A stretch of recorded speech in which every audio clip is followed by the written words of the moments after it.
Assalamualaikum warahmatullahi wabarakatuh. Bismillahi alhamdulillah wa la ilaha illallah wallahu akbar. Allahumma salli ala Sayyidina Muhammad wa ala ali Sayyidina Muhammad. La haula wa la quwwata illa billahil aliyil azim. Alhamdulillahirabbil alamin. Para segenap mukarram al-mukarramin, para ustaz yang saya hormati, sahabat saya Ustadz Lukmanul Hakim, Ustadz Bahrudin, Ustadz Nasrullah, Ustadz Riman Al-Ghazali, dan segenap orang tua kami, Bapak Asmat, Bapak Salim,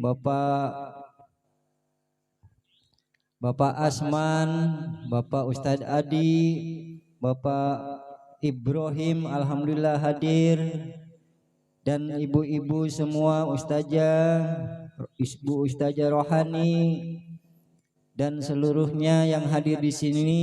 Semoga kita selalu diberikan keberkahan dan keselamatan oleh Allah Subhanahu wa taala.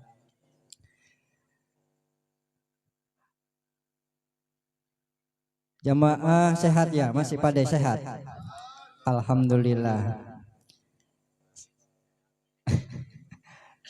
Capek-capek ya, alhamdulillah kita bisa hadir di sini, duduk di sini, walaupun kita ada terasa lelah, insya Allah lelah kita akan dihapus oleh Allah Subhanahu wa taala.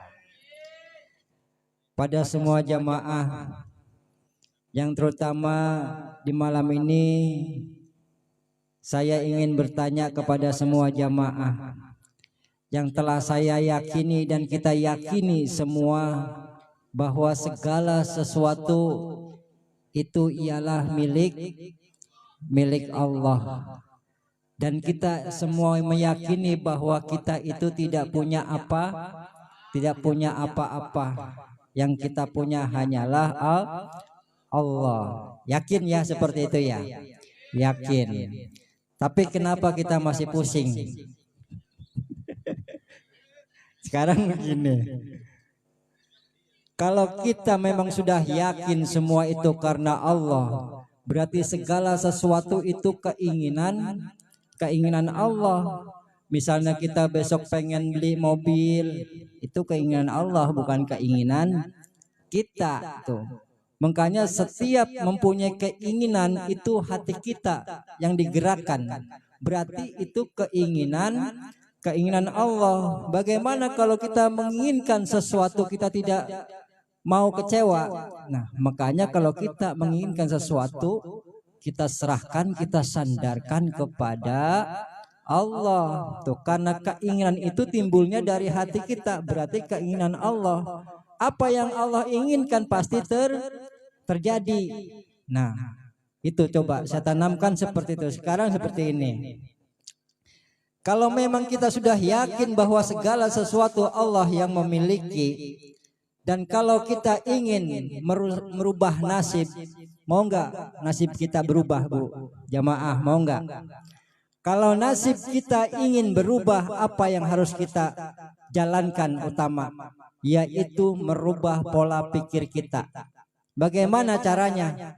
Ketika kita tidak mampu untuk melakukan sesuatu, maka setelah itu kita sandarkan sesuatu itu bahwa itu milik Allah.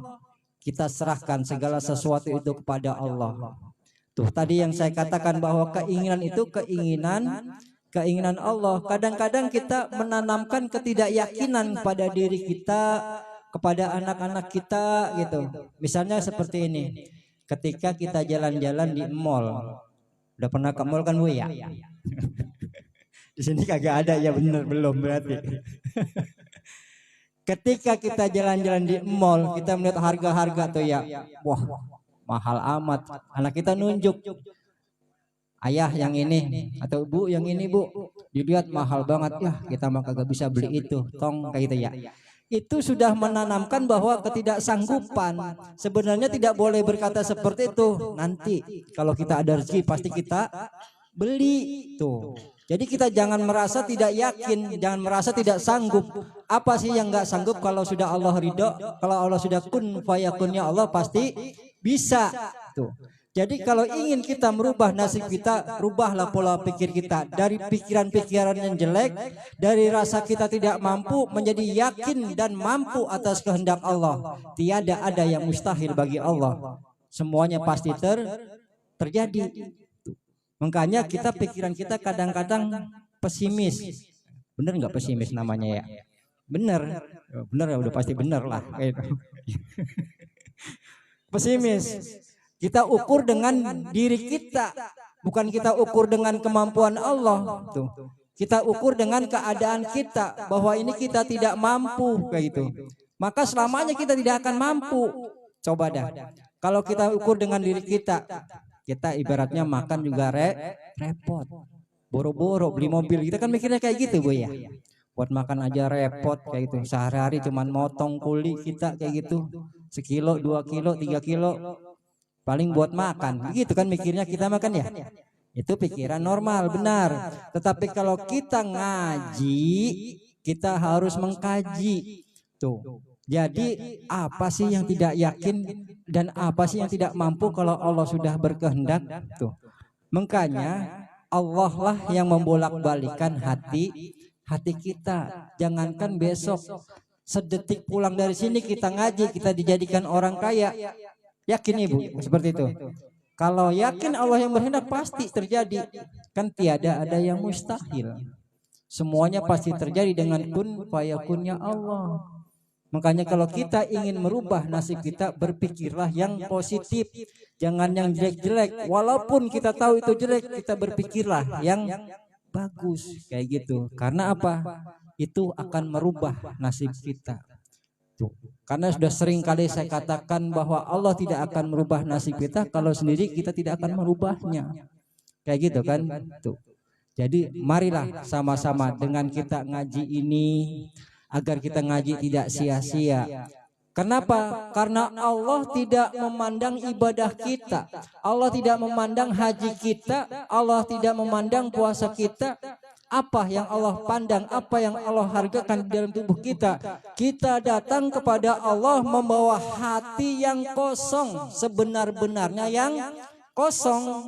Karena kita tidak punya apa-apa. Jadi kita kosong menghadap kepada Allah. Jangan kita terlalu banyak meminta, jangan kita terlalu banyak menuntut.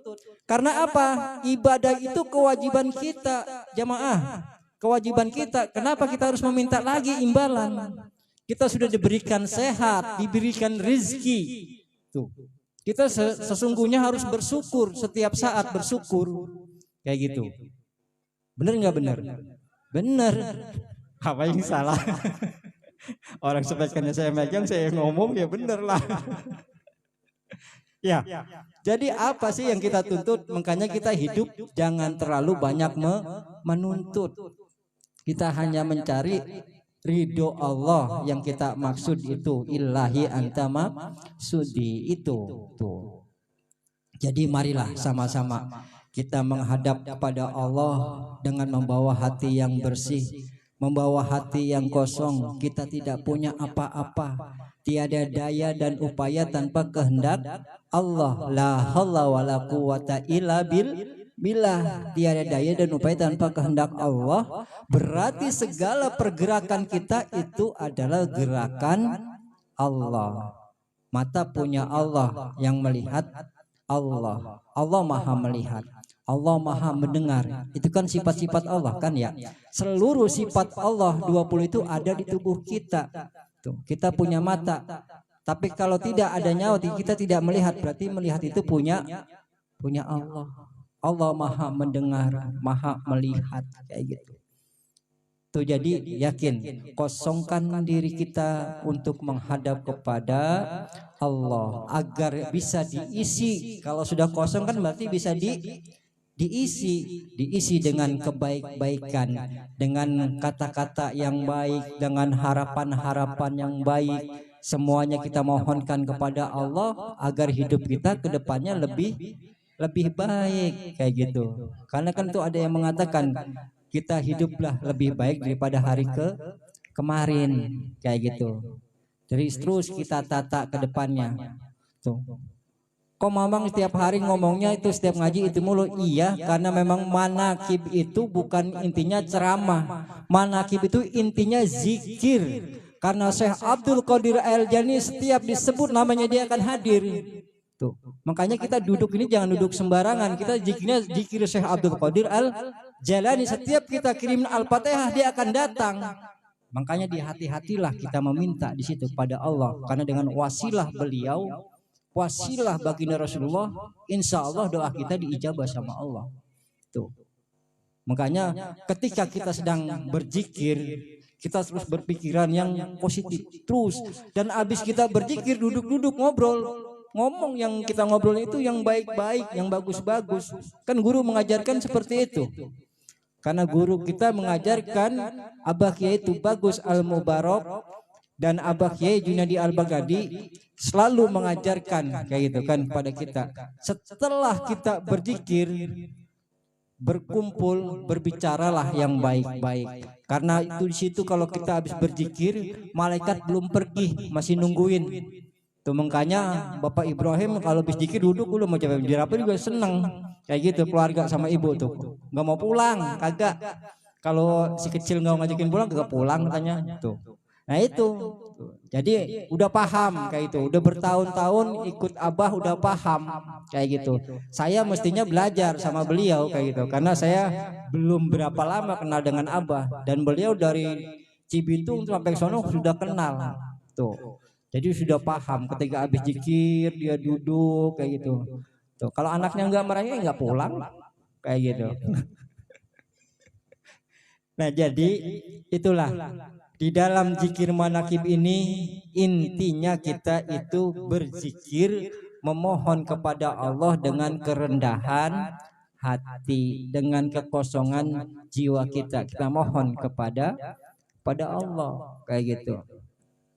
Karena sudah dikatakan kita setiap berzikir kalau kita dengan khusyuk memohon keriduan dengan Allah, memohon keriduan melalui wasilah-wasilah guru kita, insya Allah di dalam kumpulnya kita di sini selalu mendapatkan barokah dari Allah Subhanahu wa taala. Dan yang hadir di sini walaupun yang tak hadir, yang membawa penyakit pulang disembuhkan oleh Allah Subhanahu wa taala. Yang membawa masalah pulang diselesaikan masalahnya. Yang mempunyai hajat semua hajatnya dikabul oleh Allah Subhanahu wa taala. Al-Fatihah. A'udzubillahi minasyaitonir rajim. Bismillahirrahmanirrahim. Alhamdulillahi rabbil alamin arrahmanir rahim maliki yaumiddin iyyaka na'budu wa iyyaka nasta'in ihdinas siratal mustaqim siratal ladzina an'amta 'alaihim ghairil maghdubi 'alaihim waladdallin. Jamaah, kenapa saya bilang bahwa Allah itu tidak memandang siapa orang yang dilihat atau siapa casingnya ini, karena Allah hanya memandang hatinya. Dari perjalanan yang saya alami, pernah saya bercerita juga pada ikhwan-ikhwan semua, bahwa kita menilai seseorang jangan melihat dari tampangnya, jangan melihat dari pakaiannya, jangan melihat dari rupanya. Tuh. Karena saya pernah menemukan di perjalanan di daerah Purwokerto, saya pernah menemukan satu kejadian langsung dibalikan kepada Allah, satu kejadian lagi. Apa yang saya temukan? Ketika itu waktu asar, ini cerita tapi nyata pengalaman hidup saya. Saya kalau cerita seperti itu ingat nggak sanggup tahan air mata. Jadi ya Allah. Kenapa saya bercerita menangis? Karena saya ngalamin kayak gitu, ngalamin. Jadi selesai saya sholat asar di satu masjid, saya istirahat sejenak untuk melepas lelah gitu kan ya. Ketika saya ditemukan dengan orang yang tampangnya seperti kiai sorban, pakai udeng-udeng, saya diusir. Memang tampang saya sih seperti orang gila gitu, tapi saya insya Allah bersih. Pakai kain, pakai baju kokoh gitu ya, pakai biasa yang itu yang saya pakai topi yang hitam itu. Saya diusir, tidak boleh duduk di masjid Itu saya selesai ba'da sholat asar. Di situ saya menangis. Saya benar-benar menangis di situ. Kemudian saya berjalan. Tidak lama di situ saya di perempatan jalan bertemu dengan preman-preman. Tuh. Tatonya kalau kata orang Jawa badannya kebek dengan tatoan. Kebek itu berarti penuh sama tato badannya kayak gitu kan ya. Di situ dia salaman baris sama saya, itu preman-preman. Jadi baris, kemudian saya disuruh duduk di situ. Saya disuruh duduk, kemudian ada yang beliin makanan, ada yang beliin minum, ada yang beliin rokok. Di situ saya menangis lagi kedua kalinya. Tuh. Kenapa saya menangis lagi? Karena itulah Allah tidak memandang kasihnya. Jadi orang yang berupa bersorban seperti kayak hatinya, dan orang yang berupa setan, berupa preman hatinya bagaimana? Coba, preman itu lebih paham. Sampai dia salaman berdoa, minta doa sama saya. Dia bilang, Bapak, saya seperti ini, saya tidak ingin seperti ini. Ini keadaan yang membuat saya seperti ini. Doakan saya biar jadi orang baik. Itu. Di situ saya menangis lagi. Makanya kita hidup jangan melihat siapa sih dia. Jangan melihat siapa yang menyampaikan ilmu, tapi lihatlah dan dengarlah apa yang disampaikan. Karena kita tidak tahu di balik dadanya yang tersembunyi, hanya Allah yang tahu. Allah lah yang membolak-bolak balikan hati kita. Seketika, setiap saat hati kita bisa berubah. Disitulah kita bisa belajar. Itu pengalaman di dalam hidup saya yang saya alami secara nyata. Karena saya di dalam perjalanan bawa buku selama 43 hari saya catat setiap harinya. Hari ini saya bertemu siapa, dikasih uang berapa, dikasih makan apa. Saya catat semua tuh di perjalanan. Dan setiap hari saya makan sama orang gila. Demi Allah saya makan sama orang gila. Kenapa seperti orang-orang ada ibu-ibu duduk luar, saya bawa makanan segembolan. Kenapa? Setiap jalan saya pasti dikasih makan. Saya taruh di tas ada ibu-ibu duduk, nenek-nenek saya kasih roti. Padahal rotinya dari supermarket, masih merken lagi. Nggak mau, takut Bu. Tapi sama orang gila mau. Coba deh. Makanya kita juga hati-hati kalau ketemu orang gila. Coba beri salam sekali-kali, jangan kita lari. Siapa tahu itu bukan orang gila. Nah, karena apa? Ada satu nabi yang berupa seperti itu, Bu. Siapa itu? Yang masih hidup di dunia. Nabi Allah Khidir Balyani Malkan alaihissalam. Dia kalau menemui orang-orang seperti kita itu, dia seperti orang gila. Kadang dia minta nasi, kadang dia minta air, kadang minta apa saja sodako. Nah itu hati-hati ketika kita bertemu orang gila. Kenapa saya bilang seperti itu? Karena saya ngalamin. Ketika saya berjalan lihat orang rambutnya panjang segini, songkonya sudah sobek-sobek, tas gemblok tapi selereknya udah sobek, membleh ke bawah. Membleh ke bawah sampai ke pantat, jalan kupluk gitu ya. Itu serius, bukan saya ngelucu, bener. Ini orang gila, tapi kayak orang bener. Saya cegat, karena apa? Saya seberang sini, dia seberang sana, jalan sama-sama ke sana gitu. Saya cegat, saya beri salam, ternyata bukan orang gila. Dia beri salam, saya beri salam, dia jawab assalamualaikum. Tuh. Kemudian saya kasih makan, saya kasih roti, ngobrol. Orang gila ngobrol, orang bener ngeliatin Bu. Itu demi Allah saya seperti itu. Ngobrol ternyata bukan orang gila. Makanya hati-hati kita dengar orang gila. Siapa tahu dia bukan orang gila. Makanya kita sodakoh jangan pilih-pilih. Ya misalnya 2.000 berapa, sodakoh lah pada siapa kayak gitu kan ya. Tuh. Dan itu pun setelah saya pulang dari perjalanan, saya sudah jadi orang benar ceritanya gitu ya. Saya di sini saya tes, beneran saya ketemu orang gila. Di dekat Alpa situ, Alpa Pinang 5 apa namanya itu ya. Orangnya pakai tanah buntung, pakai kain taruh di pundak, taruh pundak, rambutnya berdiri, kakinya tanah mulu, belepotan, saya beri salam. Ini saya pengalaman, saya beri salam karena saya ngalamin bukan orang gila kebanyakan. Ternyata benar bukan orang gila. Saya beri salam, dia nyaut. Kemudian saya tanya mau kemana? Tapi jawabannya ngelantur. Tapi ngelantur atau iya atau enggak kayak itu. Karena apa jawaban dia? Saya mau ngalor, mau menghadiri pernikahan. Tuh, dia bilang, pernikahan siapa? Saya tanya, dia kan dari Indramayu, saya mau menghadiri pernikahan. Kesan dia bilang gitu. Atau ngelantur atau benar nggak tahu, tapi dia nyambung. Saya tanya, saya kasih rokok, kemudian terima kasih Pak Deh, doain saya biar perjalanan lancar.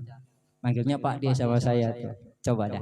Saya tanya nyambung, tapi jawabannya ngelantur mau ngadi pernikahan. Kenapa saya bilang ngelantur? Karena pakaiannya kayak gitu, bagaimana mau ngadiin pernikahan pakaiannya apa namanya compang camping kayak gitu kan tuh.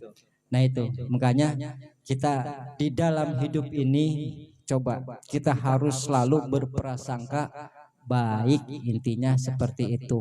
Mau jelek orangnya, mau bagaimanapun atau apapun, ketika ada satu masalah atau musibah yang menimpa kita, kalau kita yakin bahwa segala sesuatu itu Allah yang memberikan, itu kita tidak akan merasa susah, tidak akan merasa ibaratnya kita sedang dicoba. Itu suatu nikmat yang Allah berikan. Kalaupun itu suatu cobaan yang kita berikan, karena para waliullah senangnya dicoba. Kalau dia dicoba udah pasti tersenyum. Karena apa? Dia yakin setiap habis dapat kesusahan pasti akan datang kesenangan. Tuh. Makanya hidup itu nggak ada yang susah kalau kita mampu menerima semua, kayak gitu. Tuh. Dan itu pun di dalam keluarga saya pun saksi hidupnya ada istri saya, kayak gitu kan. Ketika dia ngobrol-ngobrol, apa banyak sekali sih yang itu yang terjadi di luar logika gitu kan ya. Ngobrol-ngobrol pengen jambu, misalnya pengen jambu Mas, pengen jambu rujak. Nggak tahu sorenya si Uji imbuhin jambu, nih jambu rujak. Lucu nggak kayak gitu? Lucu, kenapa? Baru diomongin nyampe kayak gitu kan tuh. Sering terjadi begitu. Ada lagi dia ngobrol sama Yuni. Ngobrol apa? Pengen martabak telur, lagi ngobrol di belakang. Ada tamu langsung bawain martabak telur, dia ketawa di belakang. Orang ketawa di belakang kenapa? Enggak tahu lagi ketawa bisa ngomongin martabak telurnya nyampe. Coba deh. Kan lucu kayak gitu kan ya. Kita hidup tidak usah ibaratnya muluk-muluk. Yang penting apa yang kita inginkan itu ada, itu udah seneng kayak itu, syukur kayak gitu kan tuh. Tuh kan jarang-jarang kayak gitu. Ya kan ya? Tuh. Itu. Jadi yakin, doa kita yakin seperti itu. Bahwa segala sesuatu apa yang kita inginkan pasti Allah ijabah. Cuman Allah kan memberikan bukan dengan cepat, tapi dengan tepat waktu Allah berikan kayak gitu. Kenapa seperti itu? Lah kalau misalnya seperti ini, kita hidup susah, makan aja susah. Ketika itu kita punya mobil, terus Allah ijabah datang mobil, terus orang lihatnya bagaimana? Makan aja susah, punya mobil. Itu bu guru di mana itu ya? Begitu paling ya. Ya enggak gitu kan. Lah begitu, jadi tidak wajar gitu kan. Tapi nanti ada suatu saat jalannya yang membuat itu menjadi nyata kayak gitu. Dengan cara apa? Tuh, apa dengan kayak maaf kayak Bang Salim beratnya anuin tanah, wah dapat rezeki ini. Nah, itu kan bisa terjadi kapan saja ya kan, entah besok atau lusa, kita nggak tahu kayak gitu kan tuh. Tuh. Jadi ada jalannya tuh. Jadi Allah memberikan rezeki itu ada jalannya. Nah, ada urutannya kayak gitu. Kayak kita juga begitu sama, kita ngaji di sini, ada wasilahnya. Melalui siapa? Ya melalui guru-guru kita kayak gitu. Kita berdoa. Tuh. Karena setiap kita berzikir manakib, semua imam-imam manakib, semua jamaah manakib, walaupun ibu jamaah di sini belum pernah hadir ke Karawang, belum pernah hadir ke pusat, Abah doain kita, Bu. Walaupun belum kenal, belum tatap muka, ya Allah, sambungkan ruhku dengan ruhnya. Sambungkan ruhku dengan ruh jamaah. Coba. Kita belum mengenal Abah, coba, tapi Abah sudah mengaku kita jamaah, dia akan doakan. Coba. Tuh. Makanya apa ruginya kita mengaji, duduk. Karena kita ngaji, jangan sampai kita ngaji doang kayak gitu, tapi kita tidak memahami kayak gitu. Kita ngaji setiap minggu misalnya, cuman kita nyampe duduk, kita ngobrol, tapi kita tidak memahami kayak gitu. Mari dengan kita selalu beristiqomah di malam Jumat ini, mudah-mudahan segala apa yang kita inginkan dari keluarga kita, anak kita, keturunan kita, Allah selamatkan semua. Allah angkat derajatnya.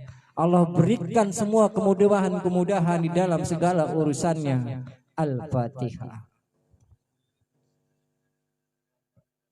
الحمد لله رب العالمين الرحمن الرحيم مالك يوم الدين إياك نعبد وإياك نستعين اهدنا الصراط المستقيم صراط الذين أنعمت عليهم غير المغضوب عليهم ولا الضالين. Jadi jamaah paham ya, segala sesuatu hidup kita sudah ditakdirkan oleh Allah. Sebelum kita dilahirkan ke dunia ini, setelah kita lahir kita sudah tercatat. Telah tercatat semua jodoh kita, rezeki kita, semua sudah tercatat. Bahkan usia kita, kematian kita itu sudah ada catatannya. Jadi kita hidup intinya cuma tinggal menjalankan. Semuanya kita tinggal menjalankan hidup kita, dan kita harus menerima ketentuan, ikhlas apa yang Allah gariskan di dalam kehidupan kita. Karena itu ialah tingkat keimanan yang tertinggi, jamaah, ikhlas. Memang ngomongnya gampang, ikhlas emang ya. Gampang ikhlas gitu ya. Tapi jalaninnya bagaimana ya dengan ikhlas gitu. Kadang kita juga sama, kita kan sama-sama ibaratnya manusia, ada rasa cinta, ada rasa benci, ada rasa nafsu, ada rasa ingin memiliki. Jadi anak muda dulu. Tuh, jadi semuanya itu rasa punya kayak gitu kan ya. Tetapi bagaimana caranya kita mengendalikannya kayak gitu. Karena apa? Watak dan tabiat yang Allah berikan kepada kita itu tidak bisa dirubah dari hidup sampai mati. Ketika Allah memberikan takaran kehidupan kita lebih baik dan lebih buruknya, kebanyakan lebih buruknya, maka kita akan berbuat keburukan. Itu sudah takdir dari Allah, tidak bisa dirubah. Lalu kenapa? Lalu bagaimana caranya kita agar tidak berbuat seperti itu? Disitulah di hati kita tanamkan keimanan agar bisa ngerem, ibaratnya satu rem untuk tidak berbuat yang tidak bagus seperti itu. Tetapi kalau kita sudah jauh lagi dari Allah, di situ watak asli kita akan kembali jamaah. Makanya watak dan tabiat itu tidak bisa dirubah. Aslinya pemabuk tetap pemabuk. Tuh. Aslinya ibaratnya penjudi tetap penjudi. Tuh. Bagaimana cara merubahnya? Yaitu dengan menanamkan keimanan di hati kita, karena itu satu rem untuk kita tidak berbuat seperti itu lagi. Seperti itu. Jadi makanya dengan kita berzikir manakib ini agar kita bisa menghancurkan kebekuan hati kita, menghancurkan batu-batu hati kita agar bisa luluh, bisa menyatu dengan zat yang maha zat, yaitu Allah Subhanahu wa ta'ala. Kita tidak perlu ibaratnya untuk mencari segala sesuatu yang kita tidak mampu. Cukup kita jalankan hidup, apa yang kita inginkan kita kerjakan. Kayak gitu. Dan hidup kita, walaupun kita persiapkan anak-anak kita persiapkan masa depannya, tetap aja masa depan itu gelap. Kadang kan kita seperti itu. Kita kerja, kita dagang untuk anak gua sekolah, biar masuk ini, biar jadi ini. Kayak gitu kan kita pinginnya kan. Tuh, biar jadi ini, biar keluar ini, biar begini, biar begitu. Tetapi tetap aja masa depan itu gelap. Karena apa? Kita tidak tahu. Jangankan sampai yang ke depannya sono, besok juga kita tidak tahu. Tuh. Nah, terus nggak boleh nyekolin anak, boleh. Kita boleh menyekolahkan anak tetapi tetap harapan dan impian kita sandarkan kepada Allah. Jangan kita itu kan kadang-kadang kita merasa kalau kita hidup selalu kecewa itu kita merasa kita memiliki jemaah. Tuh, kalau kita sering kecewa itu karena kita merasa memiliki.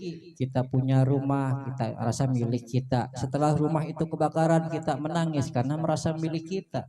Padahal segala sesuatu yang Allah ambil dari hidup kita itu sudah tidak berguna bagi kita dan Allah akan ganti yang lebih berguna. Sebenarnya seperti itu. Tuh. Kenapa seperti itu? Jadi karena mumpung waktu masih panjang begitu ya. Bentar lagi ya. Jadi saya ingin bercerita ada dua kehidupan, yaitu kehidupan alam darat dan kehidupan alam laut. Ada satu ketika ada manusia yang hidup di alam darat sedang menghadapi masalah cobaan, pokoknya sudah mentok dah ini, udah capek banget hidup ya itu. Dia jalan ke pinggir laut. Ke pinggir laut dia duduk di batu, dia diem melamun aja mikirin nasib. Kenapa hidup susah banget kayak gitu kan ya, kayak kita gitu capek banget gitu nyari duit pontang-panting gitu kan ya, masih kurang aja karena masih kurang karena kita tidak bersyukur. Coba kalau bersyukur sedikit pun cukup kayak gitu kan ya. Nah lanjut, ketika dia duduk di pinggir batu di pinggir laut, datanglah manusia laut atau penduduk laut nimbu dari dalam laut di depan dia. Kaget. Tiba-tiba dari dalam laut ada orang kayak gitu kan. Tuh. Dia kaget, dia bertanya, kamu siapa? Gitu kan. Saya penduduk laut. Gitu kan. Tuh. Saya penduduk laut gitu. Tuh. Dan dia pun bertanya, kamu? Ya saya penduduk darat kayak gitu kan. Di situ dia bertanya kepada penduduk laut kayak gitu, kamu kenapa? Bingung sekali kayak gitu.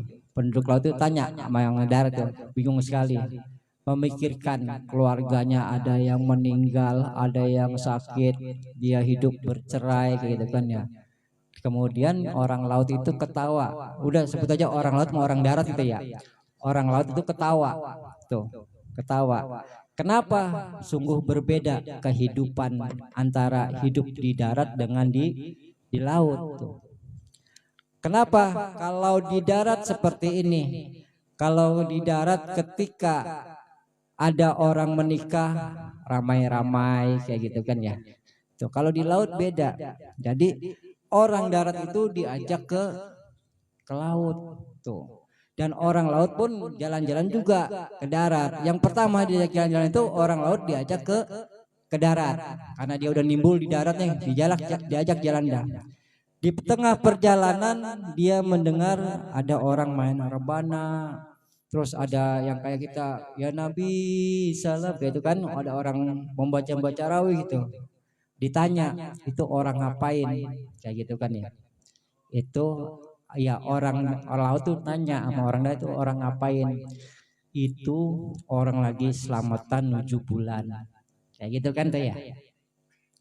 Ada orang selamatan 7 bulan kemudian dia bersyukur bahwa diberikan anak kayak gitu kan ya. Tuh. Kemudian dia jalan lagi nemuin dah ada orang lagi kumpul-kumpul pada makan-makan, tanya lagi ini orang ngapain. Ini orang nikah, kawinan kayak gitu. Kok kawinan kok di sini dia bilang ketawa-ketawa. Kalau di tempat saya nangis-nangis katanya gitu. Nah dia jalan lagi ke pasar, kemudian banyak orang beli emas bu. Dia bilang itu kuning-kuning apa? Emas, ini perhiasan yang paling berharga. Tuh, oh gitu ya, gitu kan ya. Kemudian dia jalan lagi, ketemu yang keempat, menemui orang yang meninggal. Orang meninggal kan nemui pada nangis ya Bu ya. Nangis nggak kalau ada yang meninggal keluarga kita? Nangis kita mah kayak gitu kan ya. Nangis. Tanya ini kenapa? Ini ada yang meninggal. Kenapa kok pada menangis? Ya iya karena ada yang meninggal. Coba keluarga mau ada yang meninggal pasti menangis. Oh begitu ya. Itu kehidupan darat seperti itu. Kemudian orang darat diajak ke dalam laut untuk melihat kehidupannya kembali. Tuh, kayak gitu kan ya. Selamat datang Bapak Kadus Matar serta Ustadz apa ini ya? Ustadz Ahmad ya. Alhamdulillah hadir. Lanjut ya. Ketika dia hidup di dalam laut, kemudian dia melihat kehidupan di laut, kemudian dia berhidup di laut, nemuin orang yang nuju bulan. Di sana nuju bulan enggak selamatan Bu, nangis-nangis. Pokoknya semuanya nemuin itu bukannya ibaratnya senang-senang. Kalau orang nikahan kita kan senang. Di sana nemuin nangis-nangis lagi. Tuh. Terus nemuin orang meninggal di sana malah terbalik, ketawa. Tuh. Kenapa seperti itu? Ketika dia diberikan anak di usia kecil lahir kayak gitu, dia menangis. Kenapa dia menangis? Karena dia mendapat amanah dari Allah. Sanggup enggak saya mendapatkan amanah, diberikan amanah oleh Allah? Sanggup enggak saya mendidik anak saya? Sanggup tidak saya menjalankan amanah Allah ini untuk mendidik anak saya ke jalan yang benar? Di situ dia menangis, bukan bersenang-senang kepada adik kita sini. Tuh, ketika diberikan anak, tuh, dia menangis, bukan kita. Kita kan senang-senang kan? Apa selamatan, manggil ini, manggil itu, tuh. Kadang-kadang seperti itu kan, bukan kadang-kadang semua kayak gitu kan. Tetapi di dalam laut mereka menangis kayak gitu kan, karena sanggup tidak saya diberikan amanah dari Allah untuk mendidik anak ini. Mampu enggak nih saya untuk mendidik anak ini ke jalan yang baik, yang bagus, yang benar. Maka dia menangis ketika diberikan anak. Kemudian ketika menikah, kalau kita kan senang banget. Iya, apalagi nikah lagi. Ya, tuh. Dia menangis. Kenapa menangis menikah? Diberikan amanah kedua. Sanggup enggak saya dititipkan sama Allah untuk mendidik istri saya untuk membawa ke jalan yang benar? Tuh, menangis lagi dia menikah, Bu. Coba dah. Kalau di sini kan senang punya istri kayak gitu kan. Kalau di sana enggak, menangis lagi. Nah, kemudian dia ketemu lagi yang tadi di pasar itu yang jual emas gitu. Kalau di sana itu emas itu sampah, tidak dipakai, diharamkan kayak gitu. Karena betapa berat kayak itu. Pertanyaan harta emas itu. Jangankan emas, kapak aja kapak satu pertanyaan sampai 40 hari kata Kojek tuh, 40 hari kagak ini cuma kampak doang. Apalagi emas gitu. Jejek ya. Tidak ada Kojek ya kagak ada ya. Kampak doang satu ditanya coba dah. Apalagi emas, makanya di sana emas tidak dipakai itu, dibuang ampar-amparan tuh. Nah kemudian dia menemukan yang mati di sana, ketawa-ketawa, selamatan ketawa, nggak ada yang nangis. Kenapa seperti itu? Coba dah. Kalau kita kan pasti nangis, tinggal keluarga, tinggal orang tua, pasti nangis, sedih, ya kan? Tapi di sana tidak sedih, dia malah bersyukur, kemudian tabur rebana, nyanyi kayak gitu kan. Selawatan kayak itu. Kenapa seperti itu? Kalau kita di sini menangis karena kita tidak memahami bahwa ketika orang tua kita dipanggil atau saudara kita dipanggil, anak kita dipanggil, itu hari pertama beliau atau dia bertemu dengan Allah. Makanya bertemu dengan Allah itu bersyukur hari pertama tuh. Jadi alasannya dia tidak menangis bahwa ketika dia meninggal itu hari pertama dia ketemu dengan Allah. Makanya diiringi dengan rebana. Kalau kayak kita kayak kita nyambut Nabi, ya Nabi kayak itu. Jadi ada seorang kiai mubalik yang matinya tidak mau ditangisin tapi maunya ditabuhin rebana. Ada yang seperti itu. Tuh. Karena dia bisa memahami kayak gitu. Jadi ketika dia meninggal, dia bisa memahami bahwa itu hari pertama dia bertemu dengan Allah, dan hari pertama itulah kehidupan yang selamanya, yang sebenar-benarnya hidup. Nah iya gitu kan. Tuh Bu, jadi bedanya itu tuh. Dan makanya kita apa hikmahnya dari pelajaran itu? Kan ada satu lagu yang mengatakan bersedih boleh bersedih,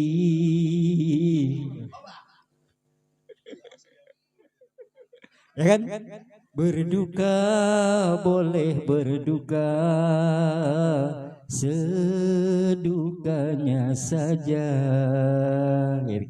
Kalau kita bisa memahami itu, kita hidup enjoy aja dah kayaknya. Iya, kalau kita bisa memahami hidup, bahwa hidup ini sudah ada sandaran tempat kita bersandar, kita pasti santai-santai aja hidup. Santai bukan berarti kita malas-malesan, bukan, terus salah tangkap lagi bahwa kita nggak boleh kerja. Kata Mamang santai-santai aja itu salah kayak gitu. Maksudnya santai di dalam menghadapi kehidupan ini, tapi dalam menghadapi untuk pekerjaan, yuk semangat seakan kita hidup selamanya. Kayak begitu. Kadang-kadang kita kan terbalik, untuk dunia yuk selamanya, untuk akhirat yuk ini. Akhirat dulu baru dunia, karena akhirat dapat, insya Allah dunia dapat. Kayak gitu. Kalau dunia terus, dunia nggak ada, akhirat nggak dapat, kayak gitu kan.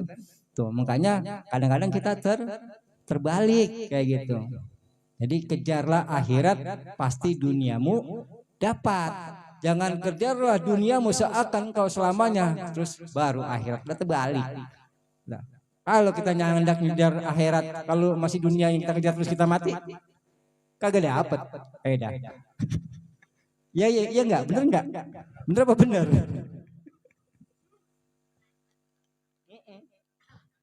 Udah bener aja dah gitu ya. Yang penting kita ngaji gitu kan. Yang penting kita zikir, yang penting kita bener ngaji udah kayak gitu kan. Mau kata apa kayak gitu ya. Ya kan? Tapi bener enggak? Ya bener gitu. Yang penting satu kita ngaji. Kan saya sudah bilang manakib itu ya begitu. Yang penting zikir kayak gitu. Kalau misalnya kita ini kan untuk menunggu waktunya ntar pintu langit terbuka, tapi kita kan nggak nyampe ke situ. Maksudnya apa, jam 12 kayak gitu. Udah buru pada ngantuk kayak gitu kan ya. Tuh. Jadi insya Allah waktu kapanpun semuanya Allah berikan itulah yang terbaik, ya gitu kan. Tiada ada yang nggak baik, semuanya itu baik. Kan Allah maha baik, takdirnya tidak akan pernah salah. Tuh. Duduk nentep, mantep, nancep kayak Pak Asman tuh udah nancep dia tuh dari dulu. Pak Ibrahim udah nancep itu di hatinya. Tuh dari sono ngikutin kan udah nancap panah asmara di hatinya. Asmara cinta kepada Allah kayak gitu maksudnya. Tuh karena cinta itu bagaikan lautan. Makanya di manakib ini mau dia apapun yuk sama-sama kita kumpul gitu. Jangan membedakan ras, jangan membedakan apa segala macam kedudukan, tidak ada. Mau pemabuk, penjudi, apa segala macam, yuk kita ngaji bersama gitu. Karena ada satu imam manakib yang tadinya dari pemabuk. Tuh. Itu udah ada apa namanya kenyataannya. Mungkin Pak Asman, Pak Ibrahim kenal Abah Bram itu, Ayah Bram yang di Onono di bulan-bulan. Tuh, dia zikir sambil mabuk, Bu, jamaah, dibeliin satu kerat minuman, zikir sambil mabuk, kayak gitu kan, coba. Sampai dia puas mabuk, baru udah nggak mau mabuk lagi, kayak gitu kan ya. Sehat, Pak Jumadi. Ya. Sampai dia mabuk sampai puas, nggak mabuk lagi, dan sekarang dia mimpin jadi imam manakib di bulan-bulan, namanya Majelis Hitam Putih. Itu ada satu pengalaman hitam putih, dari hitam ke putih. Tuh, itu namanya seperti itu. Jadi dia dari jalur hitam ke putih. Orangnya penyanyi rock, nyanyinya rock-rockan begitu, bukan sana-sana. Iya, rocker, orang rocker. Oh, anaknya juga kemarin yang meninggal tuh, siapa namanya tuh? Badannya tato mulu tuh. Tapi karena insya Allah tadi yang saya bilang tidak mandang badannya kebek tatoan. Tuh yang penting yang Allah pandang kolbunya. Salim. Selamat hatinya. Mudah-mudahan seperti itu. Karena insya Allah kita ngaji ini satu keluarga. Keluarga misalnya 6 orang. Kita ngaji satu jadi jamaah Syekh Abdul Qadir Jailani, keluarga kita insya Allah akan ikut. Coba dah. Jamaah sama itu ikut semua kan keluarga jamaah manakib ya kan, yang kagak ngaji juga ikut tuh. Coba dah, enak nggak kalau kayak gitu Bu? Enak tuh. Coba kalau kita diem aja siapa yang mau ngajak gitu kan, ya kan gitu kan. Coba kalau kita diem aja siapa yang mau ngajak tuh. Tetapi jamaah manakib, kenapa dinamakan jamaah manakib itu luar biasa. Orang yang nggak datang pun didoain. Coba dah, tuh. Yang nggak datang, yang kagak kelihatan, yang kelihatan apalagi, kayak gitu kan. Yang kagak kelihatan juga didoain, yang kenal yang kagak kayak gitu kan ya. Didoain, itu yang namanya manakib luar biasa. Tuh. Mana ada kalau orang tahlilan misalnya, bukan hanya lagi tahlilan ya, tahlilan ini nggak ada yang doain sampai nggak ada. Cuma di manakib aja yang ada doain sampai 7 lapis langit 7 lapis bumi makhluk semua. Makanya kita doakan itu, kita jalan kemana tuh makhluk gaib kenal sama kita. Tapi jangan sombong, karena ilmu Syekh Abdul Qadir Al-Jailani kalau kita sudah mulai zikir di sini satu kali saja itu datang kita, itu sudah diaku jamaahnya. Coba dah, tuh. Masih coba dah mulai ya. Tuh. Jadi mengganya tidak ada rugi. Tuh, kita sempatkan, kita capek-capek sini, insya Allah dibayar. Kadang-kadang ngomong begitu, saya capek doang nih. Enggak, karena kita tidak memahami, kita menghayati sedikit selangkah demi selangkah gitu yang kita alami. Kadang kita diberikan kenikmatan kita tidak tahu kayak itu, tidak memahami. Jadi itu lambatnya kita bersyukur. Makanya kita sholat itu yang didengar oleh Allah apa? Bukan permintaannya, bukan. Minta kita sholat nih, kita ya Allah minta biar rezeki banyak, itu nggak didengar. Yang didengar apanya? Syukur kita. Ya Allah saya bersyukur bisa ibadah, itu tadi baru dikasih rezeki, sekali nambahkan. Karena walaupun kita tidak minta, Allah tahu yang ada di diri kita. Yang penting kita bersyukur. Coba dah. Tuh. Kenapa saya bilang membawa hati yang kosong? Karena Allah akan isi nantinya. Kalau kita hati udah penuh, kita bawa sama Allah, datang sama Allah penuh udah dengan permintaan. Bagaimana ngisinya? Orang hatinya udah penuh. Tuh, kalau kita udah kosong kan, kita mohon kepada Allah dengan sungguhan hati, tuh, insya Allah kayak gitu kan ya. Makanya kita mari sama-sama di dalam zikir ini kita kosongkan hati kita menghadap Allah membawa hati yang bersih, seperti itu.